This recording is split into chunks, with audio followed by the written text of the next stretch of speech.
Hi hello friends, welcome to our தகவல் channel. இன்னைக்கு நம்ம என்ன வீடியோ பார்க்க போறோம்னா, மெட்ராஸ் ஹைகோர்ட்லேருந்து ஜென்ரல் இன்டெலிஜென்ஸ் அண்ட் ரிசோனிங்ல இருந்து தான் இம்பார்ட்டன்ட் கொஷின்ஸ் வந்து பார்க்க போறோம். இந்த மாதிரியான வினாக்கள் வந்து தேர்வில் இடம்பெறதுக்கு அதிகப்படியான வாய்ப்புகள் இருக்கு. இது என்ன மாதிரியான கொஷின்ஸ்னா, ஆல்ஃபா சீரீஸ், நம்பர் சீரீஸ், அதாவது உங்கள் மென்டல் எபிலிட்டியை செக் பண்ணுற மாதிரி நீங்கள் மைண்டை யூஸ் பண்ணி நீங்கள் வந்து ஆன்சர் பண்ணுற மாதிரி இருக்கும். பசில்ஸு, டைஸு, விசுவல் ரிசோனிங், ஒரு 4-5 இமேஜ் காமிச்சு அதில் இருக்கிறத வந்து நீங்கள் ஃபைண்ட் பண்ணுற மாதிரி இருக்கும். இந்த மாதிரியான கொஷின்ஸ் வந்து மெட்ராஸ் ஹைகோர்ட் எக்ஸாம் வந்து இடம்பெறும். எல்லா கவர்மெண்ட் எக்ஸாம்லேயும் இந்த மாதிரியான கொஷின்ஸ் வந்து இடம்பெறும். ஸோ அதை பற்றி தான் நம்ம வந்து பார்க்க போகிறோம். நீங்கள் மெட்ராஸ் ஹைகோர்ட் எக்ஸாமுக்கு ப்ரிப்பேர் பண்ணிட்டு இருக்கீங்கன்னா கண்டிப்பாக நம்ம சேனலோட பிளேலிஸ்ட்டை விசிட் பண்ணி பாருங்கள். நம்ம சேனல் பிளேலிஸ்ட்டில் மெட்ராஸ் ஹைகோர்ட் பொது தமிழ் 2024, மெட்ராஸ் ஹைகோர்ட் எக்ஸாம் 24 சொல்லி 2 விதமான பிளேலிஸ்ட் இருக்குது.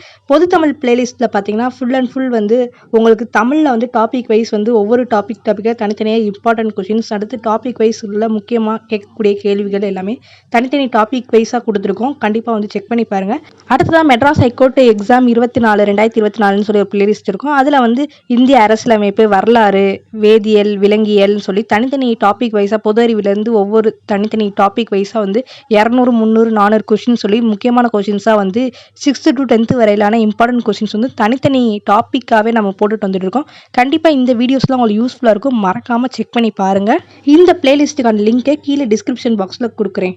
இந்த பிளேலிஸ்ட்டோட சேர்த்து Madras high court previous year question பேப்பர்னு சொல்லி ஒரு பிளேலிஸ்ட் இருக்கும். அந்த பிளேலிஸ்ட்டையும் கண்டிப்பாக விசிட் பண்ணி பாருங்கள். மெட்ராஸ் ஹைகோர்ட்டில் கேட்கப்பட்ட ப்ரீவியஸ் இயர் கொஷின் பேப்பர் வந்து அதில் அப்லோட் பண்ணியிருக்கோம். நீங்கள் நம்ம சேனலுக்கு இப்போ தான் ஃபஸ்ட் டைம் பார்க்குறீங்கன்னா கண்டிப்பாக நம்ம சேனலை சப்ஸ்கிரைப் பண்ணி வச்சுக்கோங்க. பக்கத்தில் இருக்க பெல் ஐக்கானை செலக்ட் பண்ணி ஆளுன்னு கொடுத்துக்கோங்க. அப்போ தான் நம்ம போடுற அடுத்தடுத்த வீடியோஸ் உங்களுக்கு நோட்டிஃபிகேஷனில் வந்து சேரும். இப்போ வாங்க நம்ம வீடியோக்குள்ளே போகலாம்.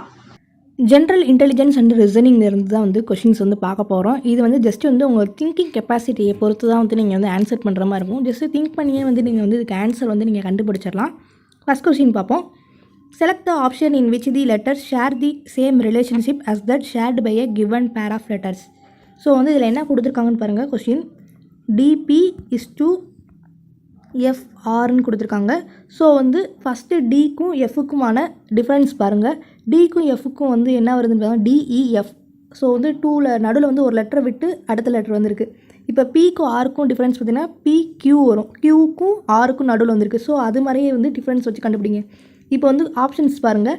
டிஜே பிஹெச்னு கொடுத்துருக்கு. டிக்கும் பிக்குமான டிஃப்ரென்ஸ் பார்த்தீங்கன்னா கரெக்டாக வராது. ஏன்னா வந்து டிக்கு வந்து எஃப் தான் வந்திருக்கணும், அந்த இடத்துல வரல. ஸோ வந்து அது தப்பானது. அடுத்த செகண்ட் ஆன்சர் இந்த மாதிரி செக் பண்ணி பாருங்கள். ஃபைனலாக பார்த்தீங்கன்னா 4th ஆன்சர் தான் வந்து இது கரெக்டாக இருக்கும். எப்படின்னு பார்த்தீங்கன்னா எம்ஏ இஸ் டு ஓசி. எம்முக்கும் ஓக்கும் டிஃப்ரென்ஸ் பார்த்தீங்கன்னா என் ஒரு லெட்டர் தான் வந்து உங்களுக்கு டிஃப்ரென்ஸ் வருது. அது மாதிரி ஏக்கும் சிக்கும் பி ஒரு லெட்டர் தான் டிஃப்ரென்ஸ் வருது. ஸோ வந்து இந்த ஆன்சர் தான் வந்து இது கரெக்டான ஆன்சர். ஸோ இதுக்கான ஆன்சர் பார்த்தீங்கன்னா 4. Second question. Study the given pattern carefully and select the figure that will complete the pattern given in the questions figure. So வந்து இந்த ஃபிகரை வந்து நீங்கள் பார்த்துட்டு கரெக்டான அந்த பார்ட் வந்து எதுன்னு நீங்கள் சூஸ் பண்ணுற மாதிரி இருக்கும். ஸோ வந்து இது ஜஸ்ட்டு நீங்கள் இதை பார்த்தே நீங்கள் கண்டுபிடிச்சிடலாம்.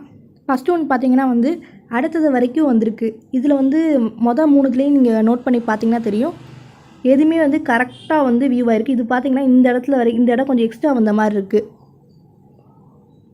ஸோ வந்து நீங்கள் செகண்ட் ஒன்று பாருங்கள். செகண்ட் ஒன்று பார்த்தீங்கன்னா கொஞ்சம் கரெக்டாக இருக்கிற மாதிரி இருக்குது. தேர்ட் ஒன்று பார்த்தீங்கன்னா வச்சுக்கோங்க, கார்னர் பாருங்கள். இந்த இடத்துல கார்னர் பார்த்தீங்கன்னா தெரியும் கொஞ்சம் ரொம்ப ஒட்டி இருக்கிற மாதிரி இருக்குது. 4th ஒன்று வந்து ஆட்டோமேட்டிக்காக வந்து தப்பாக தான் வரும். ஏன்னா வந்து 3மே வந்து இந்த சைடு கார்னர் தான். ஸோ வந்து 4th ஒன்று வந்து இந்த லிஸ்ட்லேயே வராது. ஸோ வந்து கரெக்டான ஆன்சர் என்னன்னு பார்த்தீங்கன்னா 2 தான் இதுக்கான கரெக்டான ஆன்சர். அடுத்து third question. Select the number that can replace the question mark in the following series. இவங்க கொடுத்துருக்க அந்த கொஸ்டின் சீரீஸ்க்கு ஏற்ற மாதிரி லாஸ்ட்டு இந்த கொஸ்டின் மார்க்கில் வந்து என்ன ஆன்சர் வரும்னு கேட்டிருக்காங்க. ஸோ வந்து நீங்கள் வந்து ஃபஸ்ட்டு வந்து டிஃப்ரென்ஸ் பாருங்கள். 137க்கும் 148க்குமான டிஃப்ரென்ஸ் பார்த்தீங்கன்னா 11. அடுத்து 148க்கும் 161க்கு டிஃப்ரென்ஸ் பார்த்தீங்கன்னா 13. அடுத்து 161க்கும் 176க்கு டிஃப்ரென்ஸ் பார்த்தீங்கன்னா 15. அடுத்து 176க்கும் 193க்கு டிஃப்ரென்ஸ் பார்த்தீங்கன்னா 17. அப்போ வந்து அடுத்ததுக்கு வந்து என்ன வரும்னு பார்த்தீங்கன்னா 19 தான் வரும். ஸோ வந்து இவங்க வந்து 1 விட்டு 1ன்னு சொல்லி இவங்க கால்குலேட் பண்ணுறாங்க. அப்போ வந்து 19 டிஃப்ரென்ஸ் வச்சு பார்த்தீங்கன்னா 212 தான் இதுக்கான ஆன்சராக வரும். அடுத்த question. Select the number that can replace the question mark in the following series. இப்போ நான் சொன்ன அதே கொஸ்டினோட எக்ஸாம்பிள் தான் இந்த கொஸ்டினும். ஸோ வந்து இதுக்கான ஆன்சர் வந்து 50. இது எப்படின்னு சொல்லி நீங்கள் எக்ஸ்பிளைன் பண்ணி அந்த டிஃப்ரென்ஸ் என்னன்னு சொல்லி கமெண்ட் பண்ணுங்கள். நான் கரெக்டானு செக் பண்ணி உங்களுக்கு வந்து ரிவ்யூ சொல்கிறேன். அடுத்து 5th question. Select the option that is related to the third term in the same way as the second term is related to the first term. இப்போ என்ன கொஸ்டின் கொடுத்துருக்காங்க, சர்க்கம்ஃபரன்ஸ்னால் வந்து நமக்கு வந்து சர்க்கிள்னு தெரியும், பெரிமீட்டர்னா ஸ்கொயர், ரெக்டாங்கிள், ட்ரையாங்கிள் எதுனாலும் நம்ம சொல்லிக்கலாம். இப்போ ஆன்சர் என்ன கொடுத்துருக்காங்கன்னா ஸ்கொயர் தான் கொடுத்துருக்காங்க. ஸோ இதுக்கான ஆன்சர் பார்த்திங்கன்னா ஸ்கொயர். அடுத்த question, read the statement and conclusion carefully. இதில் கொடுத்துருக்க ஸ்டேட்மெண்ட்டையும் கன்க்ளூஷனையும் வந்து நீங்கள் வந்து கேர்ஃபுல்லாக ரீட் பண்ணிவிட்டு, இதில் கொடுத்துருக்க ஸ்டேட்மெண்ட் வந்து லாஜிக்கலாக வந்து அது வந்து கரெக்ட் கிடையாது, பட் வந்து நம்ம வந்து இந்த கொஷினுக்கு வந்து இது கரெக்டுன்னு நினச்சி கன்க்ளூஷன் வந்து அதுக்கேற்ற மாதிரி வந்து கொடுக்கணும்னு சொல்லியிருக்காங்க. ஸ்டேட்மெண்ட் ஆல் ரெட்ஸ் ஆர் கார்ஸ்ன்னு சொல்லியிருக்காங்க, சம் எல்லோஸ் ஆர் ரெட்ஸ்ன்னு சொல்லியிருக்காங்க. எல்லா ரெட்டுமே வந்து கார்ஸ்ன்னு சொல்லியிருக்காங்க, சில எல்லோ வந்து சம் எல்லோ வந்து ரெட்டுன்னு சொல்லியிருக்காங்க. அப்போ கன்க்ளூஷன் வந்து சம் எல்லோஸ் ஆர் கார்ஸ்ன்னு சொல்லியிருக்காங்க. எல்லா ரெட்டுமே வந்து கார்ஸ் தான், பட் வந்து சம் எல்லோஸும் வந்து ரெட் கலர்னு சொல்லியிருக்காங்க. அப்போ வந்து சம் எல்லோஸ் ஆர் கார்ஸுங்கிற ஸ்டேட்மெண்ட் வந்து கரெக்ட் தான். அடுத்தது என்ன ஸ்டேட்மெண்ட் கொடுத்துருக்காங்க, நோ எல்லோ இஸ் ரெட்டுன்னு சொல்லியிருக்காங்க. என்ன சொல்லியிருக்காங்கன்னா எல்லோ வந்து ரெட்டு இல்லைன்னு சொல்கிறாங்க, பட் வந்து அவங்க ஸ்டேட்மெண்ட்டில் வந்து சம் எல்லோஸ் ஆர் ரெட்டுன்னு சொல்லியிருக்காங்க. ஸோ வந்து செகண்ட் கன்க்ளூஷன் வந்து தவறானது. அப்போ இதுக்கான ஆன்சர் என்னன்னு பார்த்தீங்கன்னா 4th ஒன் தான். ஒன்லி வந்து கன்க்ளூஷன் 1 மட்டும் தான் ஃபாலோ ஆகுது, சம் எல்லோஸ் ஆர் கார்ஸ்ன்னு மட்டும்தான் வந்து ஃபாலோ ஆகுது. இது ஏன்னா எல்லா ரெட்டுமே வந்து கார்ஸ்ன்னு சொல்லியிருக்காங்க, சம் எல்லோ வந்து ரெட்டுன்னு சொன்னனால அந்த எல்லோ கலரில் சில எல்லோக்கள் வந்து ரெட்டாக மாதிரி கார்ஸாக இருக்கிற மாதிரி அவங்க மீன் பண்ணி சொல்லியிருக்காங்க. புரிஞ்சிருக்குன்னு நினைக்கிறேன். அடுத்த கொஸ்டினும் வந்து ஸ்டேட்மெண்ட் கன்க்ளூஷன் தான். இதுவும் வந்து லாஜிக்கலாக வந்து கரெக்ட் இல்லைனாலுமே இந்த ஸ்டேட்மெண்ட்டை வந்து கரெக்ட்னு நினச்சி கன்க்ளூஷனை வந்து கரெக்டாக ஃபாலோ ஆகிறது வந்து ஃபைன் பண்ணணும். ஸோ வந்து ஃபஸ்ட்டு ஸ்டேட்மெண்ட் வந்து என்ன சொல்லியிருக்காங்க பாருங்கள், ஆல் வுட் ஆர் வந்து சேர்ன்னு சொல்லியிருக்காங்க, ஆல் சேர்ஸ் வந்து ப்ளூன்னு சொல்லியிருக்காங்க, நோ சேர் வந்து டேபிள்னு சொல்லியிருக்காங்க. கன்க்ளூஷன் வந்து சம் டேபிள்ஸ் ஆர் ப்ளூன்னு சொல்லியிருக்காங்க. சம் டேபிள்ஸ் ஆர் ப்ளூ வந்து வராது, ஏன்னா வந்து அவங்க வந்து நோ சேர் இஸ் ஏ டேபிள்னு சொல்லிட்டாங்க. அப்போ வந்து சேரு தான் வந்து அவங்க ப்ளூன்னு சொல்லியிருக்காங்க. அப்போ நான் வந்து டேபிள் வந்து வராது. ஸோ வந்து ஃபஸ்ட்டு கன்க்ளூஷன் வந்து வராது. செகண்ட் ஒன் பார்ப்போம், no wood is a table அப்படின்னு சொல்லியிருக்காங்க. வந்து வரும், ஏன்னா வந்து ஆல் வுட்ஸ் ஆர் சேர்ஸ்ன்னு சொல்லியிருக்காங்க, ஆல் சேர்ஸ் ஆர் ப்ளூன்னு சொல்லியிருக்காங்க. ஸோ வந்து வுட்டு வந்து டேபிளில் வராது, ஏன்னா வந்து சேர் வந்து டேபிள் கிடையாது. செகண்ட் ஸ்டேட்மெண்ட் வந்து correct, no wood is a table, இதுங்கிறது கரெக்டாக ஃபாலோ ஆகுது. அடுத்த கன்க்ளூஷன் பாருங்கள், சம் ப்ளூஸ் ஆர் வுட்டுன்னு சொல்லியிருக்காங்க, ஆல் வுட்ஸ் ஆர் சேர்ன்னு சொல்லியிருக்காங்க. அப்போ வந்து ஆல் சேர்ஸ் ஆர் ப்ளூ, அப்போனா வந்து எல்லா சேருமே ப்ளூங்கிற ஸ்டேட்மெண்ட் வந்து கரெக்டாக வந்து ஃபாலோ ஆகுது. ஸோ வந்து ஆன்சர் வந்து 4th ஒன் தான் வரும். போத் 2 and 3 வந்து கரெக்டாக கன்க்ளூஷன் வந்து ஃபாலோ ஆகுது அந்த ஸ்டேட்மெண்ட்டுக்கு. அடுத்து 8th question, 5 articles K, L, P, R and T are kept one above the other, not necessarily in the same order. K is just above T and just below R. L is just above P and just below T. Which article is at the second position from the bottom? So வந்து இந்த question என்ன சொல்கிறாங்கன்னு பார்ப்போம். 5 articles இருக்குது, K, L, P, R, T. இதில் வந்து K வந்து just above the T. K வந்து Tக்கு மேலே இருக்கிறதா சொல்கிறாங்க. ஸோ வந்து அப்போ K Tக்கு மேலே இருக்குன்னா T வந்து கீழே வரும். அடுத்து Rக்கு கீழே இருக்குதுன்னு சொல்கிறாங்க, அப்போ மேலே R வரும்.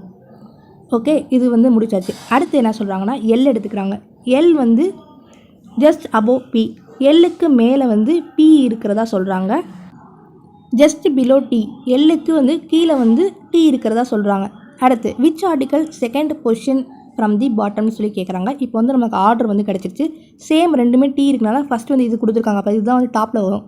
ஃபஸ்ட்டு ஆர், கே, T இருக்குது, பட் Tக்கு மேலே வந்து இந்த ரெண்டு இது இருக்கிறனால ஃபஸ்ட்டு இது ரெண்டு எழுதுனதுக்கப்புறம் தான் லாஸ்ட்டு T கொடுக்கணும். P, L அண்ட் லாஸ்ட் ஃபைனலாக T. ஸோ வந்து செகண்ட் பொசிஷனில் வந்து இப்போ என்ன இருக்குன்னு பாருங்கள், பாட்டம்லேருந்து சொல்லியிருக்காங்க. ஸோ கீழேருந்து பார்த்தீங்கன்னா ஃபஸ்ட் பொசிஷனில் வந்து T இருக்குது, செகண்ட் பொசிஷனில் வந்து L இருக்குது. ஸோ வந்து ஆன்சர் வந்து L. 9th question, in the sentence code of language TOPAS is written as WRSDV.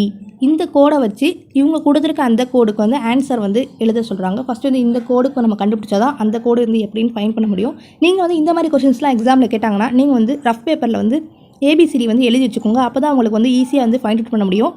So வந்து ஃபஸ்ட்டு வந்து T கொடுத்துருக்காங்க, Tக்கு அப்புறம் என்ன வரும்னா UVW வரும். ஸோ வந்து 3 வேர்ட்ஸ் டிஃப்ரென்ஸில் வந்து அவங்க எடுத்திருக்காங்க. T அங்கே வந்து ஆன்சர் வந்து W கொடுத்துருக்காங்க, Tக்கு அப்புறம் வந்து வி வரும். ஸோ வந்து 3வது லெட்டரை வந்து அவங்க வந்து ஃபஸ்ட்டு எடுத்திருக்காங்க. அந்த மாதிரி தான் வந்து எல்லா வேர்ட்ஸையுமே வந்து அவங்க வந்து ஃபைண்ட் பண்ணியிருக்காங்க. ஸோ வந்து இந்த மெத்தடை வச்சு நம்ம வந்து அந்த இதுக்கு ஆன்சரை கண்டுபிடிக்கலாம். இப்போ இந்த கோடில் வந்து ஃபஸ்ட்டு வந்து எஃப் கொடுத்துருக்காங்க. எஃப்க்கு வந்து நீங்கள் வந்து 3 வேர்ட்ஸில் வந்து நீங்கள் டிஃப்ரென்ஸ் கண்டுபிடிச்சிங்கன்னா என்ன வரும்னு பார்த்தீங்கன்னா GHI. ஸோ வந்து 3rd லெட்டர் வந்து ஐ தான் வரும். ஸோ வந்து இதில் ஆப்ஷன்ஸ் பார்த்தீங்கன்னா உங்களுக்கு வந்து 3, 4 தான் வந்து ஐங்கிற வேர்டு வந்து ஸ்டார்ட் ஆகிருக்கு. அப்போ வந்து நமக்கு வந்து கரெக்டான ஆன்சர் 3 or 4ல் தான் வந்து இருக்குது. ஸோ வந்து நம்ம வந்து ஃபஸ்ட் லெட்டர் ஐன்னு கண்டுபிடிச்சிட்டோம். இப்போ செகண்ட் லெட்டர் வந்து ஆறுன்னு கொடுத்துருக்காங்க. ஆருக்கு வந்து இப்போ நம்ம செகண்ட் லெட்டர் என்ன வருதுன்னு பார்ப்போம். ஆருக்கு வந்து 3 வேர்ட்ஸ் டிஃப்ரென்ஸ் பார்த்தீங்கன்னா STUன்னு வரும். 3rd வேர்டு வந்து யூ தான் வருது. அப்போ வந்து செகண்ட் லெட்டர் வந்து யூ. ஸோ வந்து நமக்கு வந்து 3rd and 4th வந்து டிஃப்ரென்ஸ் பண்ணி பார்த்தீங்கன்னா 3rd ஆப்ஷனில் தான் யூங்கிறது இருக்குது. அடுத்த ஆப்ஷனில் வந்து வி தான் இருக்குது. அப்போ வந்து நம்ம இதிலே வந்து நம்ம ஃபைண்ட் பண்ணியாச்சு ஆன்சர் வந்து 3 தான் வந்து இதுக்கான ஆன்சர். நீங்கள் வந்து மற்ற எல்லா வேர்டையும் செக் பண்ணி பாருங்கள். எல்லாமே வந்து இதே மெத்தடில் தான் இருக்கும். 10th question. 6 computers labeled E, F, G, H, I and J are placed in the row facing towards the north. 2 computers are placed between E and I. G is placed second to the right of J. F is placed second to the right of E. I is placed to the left of E. Which computer is placed to the right of G? இதில் வந்து நீங்கள் வந்து row facing towards the நார்த்னு சொல்லியிருக்காங்க. ஒரு row மாதிரி நீங்கள் draw பண்ணிக்கோங்க. 2 computer வந்து எங்கே வந்து பிளேஸ்டாக இருக்குன்னா பிட்வீனில் E and I. ஸோ வந்து E and Iன்னு நீங்கள் வந்து எழுதிக்கோங்க. நெக்ஸ்ட் வந்து G வந்து எங்கே பிளேஸ் ஆகிருக்குன்னு பார்த்தீங்கன்னா second to the right of Jன்னு சொல்லியிருக்காங்க. ஸோ வந்து ரைட்டில் வந்து ஜேக்கு செகண்டாக வந்து பிளேஸ் ஆகிருக்கு. ஸோ வந்து அப்போ ரைட்னு பார்த்தீங்கன்னா அப்போ G வந்து செகண்டு. அப்போ ஜிக்கு முன்னாடி ஃபஸ்ட்டாக வந்து ஜே இருக்கிறதா சொல்லியிருக்காங்க. அடுத்து எஃப் வந்து எங்கே பிளேஸ் ஆகிருக்குன்னா second to the right of E. அதாவது ஈக்கு வந்து செகண்டாக வந்து ரைட்டில் வந்து பிளேஸ் ஆகிருக்கு. அப்போ ஈக்கு அடுத்து ஐ வந்துருக்கு. அப்போ அதுக்கப்புறம் தான் வந்து உங்களுக்கு வந்து எஃப் வந்து வரும். அடுத்து ஐ வந்து place to the left of E. I வந்து இப்போ இங்கே சேஞ்ச் ஆக சொல்லியிருக்கு. லெஃப்ட்டுக்கு வந்து அவங்க சேஞ்ச் பண்ணிடுறாங்க. இப்போ வந்து எந்த கம்ப்யூட்டர் வந்து place to the right of G. அதாவது இவங்க என்ன கொஷின் வந்து கேட்குறாங்கன்னு நல்லா கவனிங்க. எந்த கம்ப்யூட்டர் வந்து ரைட் சைடு வந்து ஜிக்கு இருக்குதுன்னு சொல்லி கேட்குறாங்க. அப்படி பார்க்கும்போது எஃப் தான் வந்து ரைட் சைடு ஆஃப் ஜியில் வந்து இருக்குது. நீங்கள் நினைப்பீங்க ஜே தான் வரும்னு சொல்லி. அது கிடையாது. கொஸ்டின் வந்து எந்த கம்ப்யூட்டர்னால வந்து ரைட் சைடு வந்து ஜி இருக்குதுன்னு சொல்லி கேட்குறாங்க. அப்போ வந்து எஃப்னால தான் வந்து ரைட் சைடு வந்து ஜி வருது. ஸோ இதுக்கான ஆன்சர் பார்த்தீங்கன்னா எஃப் தான் இதுக்கான ஆன்சராக வரும். அடுத்த question. In the Serentine code language, rocker is written as SNDJFQ. What will be the code for Prist in that code language? இந்த கோட் லாங்குவேஜ் வச்சு ப்ரிஸ்ட்டுங்கிறதுக்கு வந்து எழுத சொல்லியிருக்காங்க. ஸோ வந்து ஃபஸ்ட்டு நம்ம அந்த ராக்கருக்கு வந்து எப்படி எழுதியிருக்காங்கன்னு சொல்லி பார்ப்போம். ராக்கருக்கு வந்து ROCKERன்னு சொல்லி கொடுத்துருக்காங்க. இப்போ வந்து இங்கே எஸ் கொடுத்துருக்காங்க, இங்கே என் கொடுத்துருக்காங்க, இங்கே டி, இங்கே ஜே, இங்கே எஃப், இங்கே கியூ. இது எப்படி எடுத்திருக்காங்கன்னா ஆருக்கு அப்புறம் வந்து எஸ் வரும். ஸோ வந்து அடுத்த வேல்யூவை வந்து எடுத்திருக்காங்க. ஆருக்கு அடுத்த வேல்யூ. அடுத்து வந்து இந்த வேல்யூ செகண்ட் வேல்யூ பார்த்தீங்கன்னா இதுக்கு முன்னாடி இருக்க வேல்யூ எடுத்திருக்காங்க. அப்போ வந்து எப்படி எடுத்திருக்காங்கன்னு பாருங்கள். 1 விட்டு 1 ஒரு வேல்யூ வந்து முன்னாடி இருக்கிறத எடுத்திருக்காங்க. அடுத்த வேல்யூ வந்து பின்னாடி இருக்க வேல்யூ எடுத்திருக்காங்க. இப்போ சி வந்து பார்த்தீங்கன்னா முன்னாடி இருக்கிற அடுத்த வேல்யூ எடுத்திருக்காங்க. கேல பார்த்தீங்கன்னா முன்னாடி வேல்யூ எடுத்திருக்காங்க. ஸோ வந்து இந்த மாதிரி தான் வந்து நம்ம சூஸ் பண்ணணும். இப்போ ப்ரிஸ்ட் வந்து கொடுத்துருக்காங்க. ப்ரிஸ்ட் வந்து நம்ம எழுதிக்குவோம். PRIEST. இப்போ பிக்கு வந்து முன்னாடி வேல்யூ என்னன்னு பார்த்தீங்கன்னா Q. ஆருக்கு பின்னாடி வேல்யூ என்னன்னு பார்த்தீங்கன்னா அதுவும் Q தான். ஐக்கு முன்னாடி வேல்யூ என்னன்னு பார்த்தீங்கன்னா J. ஈக்கு பின்னாடி வேல்யூ என்னன்னு பார்த்தீங்கன்னா D. எஸ்ஸுக்கு முன்னாடி வேல்யூ என்னன்னு பார்த்தீங்கன்னா T. டீக்கு பின்னாடி வேல்யூ என்னன்னு பார்த்தீங்கன்னா S. ஸோ இதுதான் வந்து உங்களுக்கான ஆன்சர். முன்னாடி பின்னாடின்னு சொல்லி எடுத்திருக்காங்க. ஆன்சர் வந்து 2 தான் இதுக்கான ஆன்சர். அடுத்து 12th question. Select the option that is related to the third number in the same way as the second number is related to the first number. இந்த ஃபஸ்ட்டு 2 நம்பரை வச்சு தேர்ட் நம்பருக்குரிய ஆன்சரை வந்து கண்டுபிடிக்க சொல்லியிருக்காங்க. ஃபஸ்ட் நம்பர் என்னென்னு பார்த்தீங்கன்னா 32:61. இதுக்கு எப்படி வந்து 61 வந்துச்சுன்னு பார்த்தீங்கன்னா 32ஓட 29 வந்து ப்ளஸ் பண்ணிங்கன்னா 61 வரும். ஸோ வந்து இப்போ நம்ம 44ஓட 29 வந்து ப்ளஸ் பண்ணி பார்ப்போம். ப்ளஸ் பண்ணி பார்த்தீங்கன்னா உங்களுக்கு வந்து ஆன்சர் வந்து 73ன்னு கிடைக்கும். ஸோ வந்து இதுதான் வந்து இதுக்கான answer.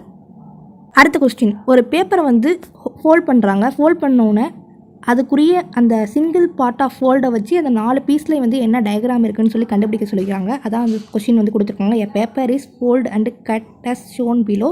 How will it appear when unfold?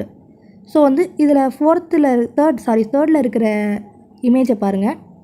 2 diamond box இருக்குது, மேலே வந்து ஸ்கொயர் பாக்ஸ் இருக்குது. ஸோ வந்து 4 பக்கமும் வந்து இதே மாதிரி தான் வரும். எதில் வந்து அது இருக்குதுன்னு சொல்லி பார்ப்போம். ஆப்ஷன் 1ல் பாருங்கள், கீழே இருக்கிறதுக்கு வந்து கரெக்டாக இருக்குது. ரைட் சைடு பார்த்தீங்கன்னா தெரியும், இந்த இடத்துல பார்த்தா வந்து இங்கே மேலே டைமண்ட் வந்துருக்கு. ஸோ வந்து அது வராது. அடுத்த ஆப்ஷன் பார்ப்போம். அடுத்த ஆப்ஷனில் பார்த்தீங்கன்னா மேலே இருக்கிறதுல பார்த்தீங்கன்னா கீழே இந்த இடத்துல 2மே டைமண்டாக வந்திருக்கு. ஸோ இதுவும் வராது. அடுத்து தேர்ட் ஆப்ஷனில் பார்த்தீங்கன்னா இந்த இடத்துல பாருங்கள், சின்னதாக ஒரு டைமண்ட் மாதிரி வந்திருக்கு, ஸ்கொயர் மாதிரி வந்திருக்கு. இங்கே வந்து 2மே வந்து டைமண்டாக தான் இருக்கணும். இங்கே ஒரு ஸ்கொயர் வந்தனால இதுவும் வராது. அப்போ ஃபைனலாக வந்து என்ன ஆன்சர் பார்த்தீங்கன்னா 4 தான் வந்து அதுக்கான ஆன்சராக இருக்குது. அதுதான் வந்து கரெக்டாக அந்த பேப்பரில் இருக்கிற மேட்சஸ்க்கு எல்லாமே வந்து கரெக்டாக இருக்குது. ஸோ வந்து ஆன்சர் வந்து 4. Study the given pattern carefully and select the number that can replace the question marks in it. இப்போ ஒரு பேட்டர்ன் கொடுத்துருக்காங்க, ரோ அண்ட் காலம்னு சொல்லி. இதில் வந்து கீழே பார்த்தீங்கன்னா 48 கொஸ்டின் மார்க் 20. அந்த கொஸ்டின் மார்க் இருக்கிற இடத்துல என்ன ஆன்சர் வரும்னு கேட்குறாங்க. ஃபஸ்ட்டு இந்த பேட்டர்னை வந்து கேர்ஃபுல்லாக வந்து பாருங்கள். ஃபஸ்ட்டு காலமையும் தேர்டு காலமையும் எப்படி வந்து கால்குலேட் பண்ணியிருக்காங்களோ அதே மாதிரி தான் வந்து செகண்ட் பேட்டர்னை வந்து கால்குலேட் பண்ணி நம்ம ஆன்சர் கொண்டு வரணும். இதை வந்து எப்படி கால்குலேட் பண்ணியிருக்காங்கன்னு பார்த்தீங்கன்னா, ஃபஸ்ட்டு வந்து காலம் எடுத்துக்கோங்க, 5 6 3. இதை வந்து எப்படி கால்குலேட் பண்ணியிருக்காங்கன்னு பாருங்கள். ஃபஸ்ட்டு 5 × 6 ப்ளஸ் திரும்பியும் வந்து செகண்ட் நம்பரே எடுத்திருக்காங்க 6 × 3. இது 2 ஈக்குவல் டு பண்ணிங்கன்னா உங்களுக்கு 48ன்னு வரும். இப்போ தேர்ட் நம்பரை எடுத்துக்குவோம், 9 × 2 ப்ளஸ் 2 × 1. இதை ஈக்குவல் டு பண்ணிங்கன்னா 20 வரும். 9 2s are 18, 2 1s are 2, 18 + 2 20. இப்போ இதே மாதிரி தான் வந்து நம்ம வந்து சென்டரில் இருக்கிறத கால்குலேட் பண்ணணும். ஸோ வந்து இப்போ எழுதிக்குவோம், 7 × 8 ப்ளஸ் 8 × 4. இது 2ஐயும் கால்குலேட் பண்ணிங்கன்னா உங்களுக்கு 88ன்னு வரும். So answer is 88. அடுத்த question, in a certain code language road is written as 40 and here is written as 34. what will be the code of poem is that code language? ரோடுக்கு வந்து return பண்ணுறப்ப 14 கிடைக்கிது, here வந்து 34 கிடைக்கிது. போயமுக்கு வந்து என்ன லாங்குவேஜ்னு சொல்லி இது 2ஐயும் வந்து கண்டுபிடிக்க சொல்கிறாங்க. நீங்கள் வந்து ரஃப் பேப்பரில் ஃபஸ்ட்டு என்ன பண்ணுறீங்கன்னா ஏபிசிடி எழுதி வச்சுட்டு அது பக்கத்துலேயே வந்து ஏலேருந்து 1லேருந்து ஸ்டார்ட் பண்ணி 26 வரைக்கும் நம்பர் போடுவோங்க. அந்த நம்பர் வைஸ் நம்ம தான் இப்போ நம்ம டோட்டல் பண்ண போகிறோம். ஸோ வந்து ஃபஸ்ட்டு வந்து 6 பார்ப்போம். 6க்கு வந்து என்ன நம்பர்னு பார்த்தீங்கன்னா 18. அடுத்து ஓக்கு பார்த்தீங்கன்னா 15. அடுத்து ஏக்கு பார்த்தீங்கன்னா 1, டிக்கு பார்த்தீங்கன்னா 4. ஸோ இது 4ஐயும் வந்து இங்கே வந்து ஆட் பண்ணிங்கன்னா உங்களுக்கு வந்து 38ன்னு கிடைக்கும். இவங்க வந்து 40ன்னு சொல்லியிருக்காங்க, ப்ளஸ் 2 வந்து ஆட் பண்ணியிருக்காங்க. ஸோ வந்து 14 கிடைச்சிருது. நெக்ஸ்ட்டு வந்து ஹியர் இதை ஆட் பண்ணி பார்ப்போம். ஹச்சுக்கு வந்து என்ன கிடைக்குதுன்னு பார்த்தீங்கன்னா, ஹச்னா வந்து 8, ஈனா 5, ஏனா 1, அதே மாதிரி ஆர்னா 18. இது 4ஐயும் ஆட் பண்ணிங்கன்னா உங்களுக்கு வந்து 32ன்னு கிடைக்கும். ப்ளஸ் 2 ஆட் பண்ணி 34ன்னு ஆக்கிக்கிறாங்க. இப்போ இதே மெத்தடில் தான் வந்து நம்ம போயமை வந்து ஆட் பண்ண போகிறோம். ஸோ வந்து ஃபஸ்ட்டு பீனா 16, ஓனா 15, ஈனா 5, எம்னா 13. இது 4ஐயும் ஆட் பண்ணிங்கன்னா உங்களுக்கு வர ஆன்சர் பார்த்தீங்கன்னா 49. இதோட ப்ளஸ் 2 ஆட் பண்ணோம்னா 51ன்னு கிடைக்குது. அப்போ ஆன்சர் வந்து 51. இதுதான் இதுக்கான ஆன்சர். இந்த கொஷின்ஸில் எது டவுட்ஸ் இருந்தாலும் கமெண்ட் பண்ணுங்கள், நான் கிளாரிஃபை பண்ணுறேன். நம்ம சேனலை வந்து சப்ஸ்கிரைப் பண்ணி வச்சுக்கோங்க. நம்ம சேனலில் வந்து அது சிலபஸ் டாபிக் வைஸ் வந்து ஒவ்வொரு டாபிக் வைஸாக வந்து நம்ம வந்து இம்பார்ட்டன்ட் கொஷின்ஸ் வந்து அப்லோட் பண்ணிகிட்ருக்கோம். ஸோ உங்களுக்கு வந்து ரொம்பவே வந்து யூஸ்ஃபுல்லாக இருக்கும். நீங்கள் வந்து எக்ஸாம் எழுதலைனாலுமே மறக்காமல் உங்கள் எக்ஸாம் எழுதுகிற ஃப்ரெண்ட்ஸ்க்கு வந்து ஷேர் பண்ணுங்கள். ஏன்னா வந்து உங்களுக்கு இது பயனுள்ளதாக இல்லைனாலும் வேறு யாரோ ஒருவருக்கு இது பயனுள்ளதாக வீடியோவாக இருக்கும். ஸோ மறக்காமல் ஷேர் பண்ணுங்கள். இந்த வீடியோ பிடிச்சிருந்தால் லைக் பண்ணிக்கோங்க. தேங்க்ஸ் ஃபார் வாட்சிங்.